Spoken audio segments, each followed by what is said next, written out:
111 million people watch the Super Bowl. And in relation to that, we wanted to show you the top 10 Super Bowl plays of all time. Can you see it? You can go full screen. Yeah.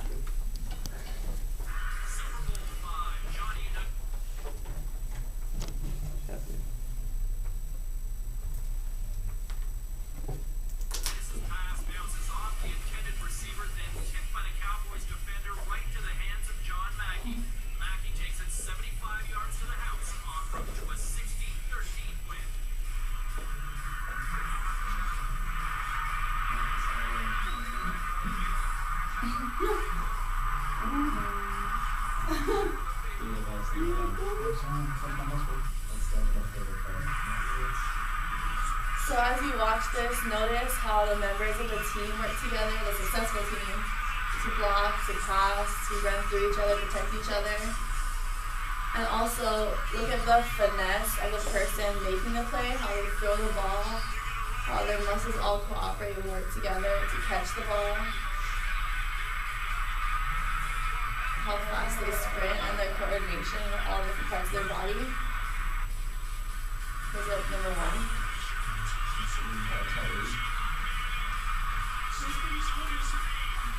Yeah, what a catch. Wow.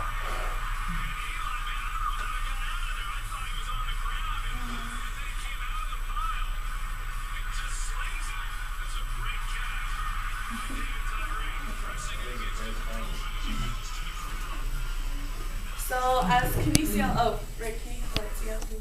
Thank you. As kinesiology majors, I'm sure most of you, if not all, have had anatomy.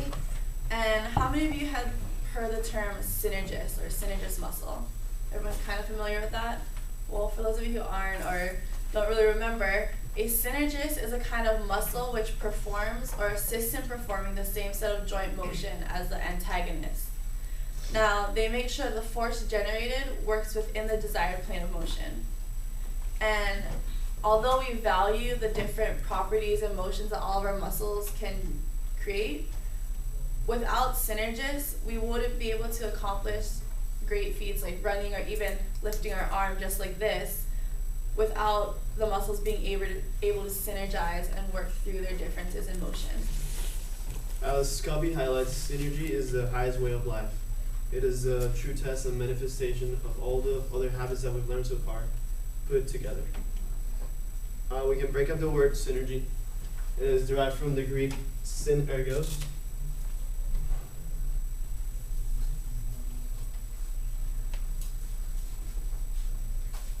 Syn meaning together, and ergos working. If you add those up, it equals to working together.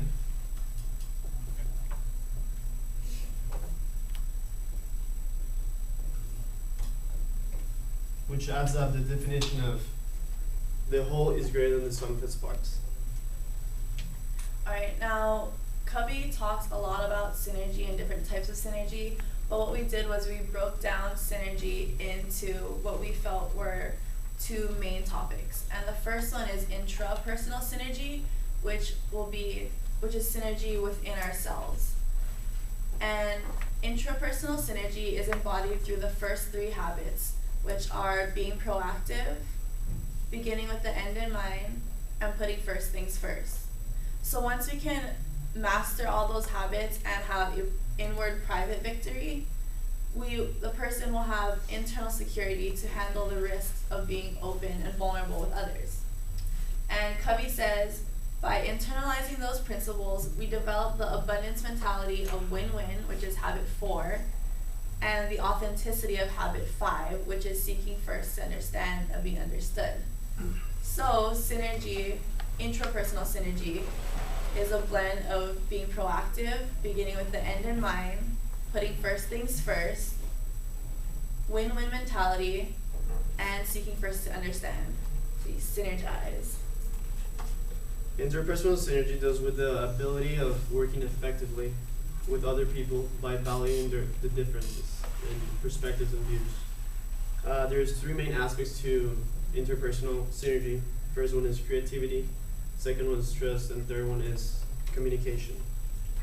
Although they're all very important, communication or creativity has a unique aspect to it, which allows the group members to solve a problem or go at an issue with a new, different way. Let's say you have person A and person B working together. Person A will have a way different way to solve a problem than person B. What they're going to do is combine their ways and come up to a C solution or a third plan, which will both benefit from it and it will be beneficial for the group and they'll come up successful.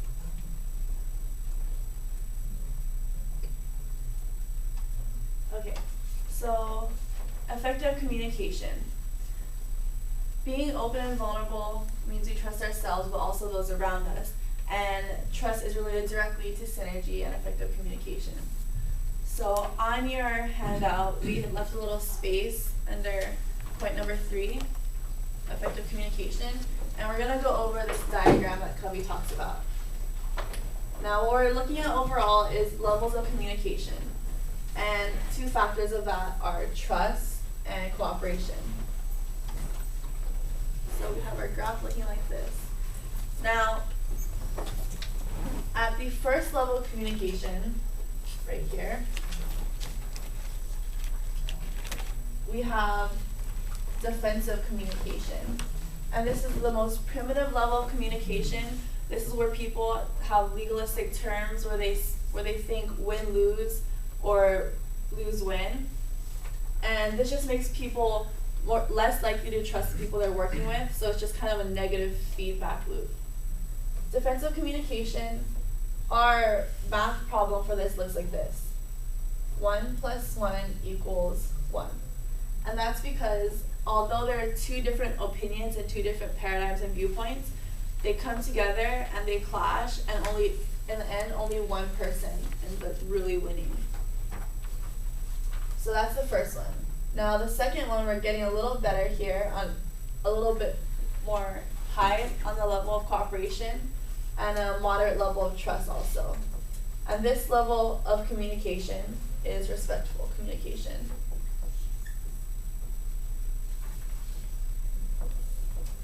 Now this is a more mature level of communication where people want to avoid ugly confrontations, so they're more polite and empathetic.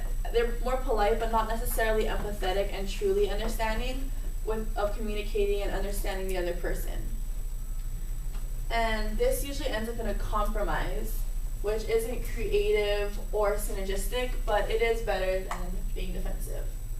So the math problem we're going to associate with this is 1 + 1 = 1.5. Because 2 people, different views, come together. They each kind of get what they want, but they also have to give something up too. So 1 + 1 = 1.5. We're getting a little bit better than defensive.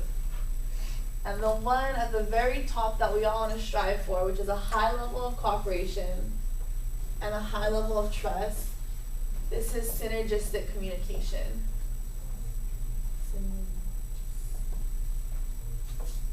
Okay. Now, synergistic communication, high level of trust, high level of cooperation. It produces outcomes better than either party or parties initially proposed. And both or all the parties understand and acknowledge the differences, and they're able to value the differences within the other people and enjoy the whole process as well as the outcome. So this is thinking win-win, where both people win what they want plus a little bit more.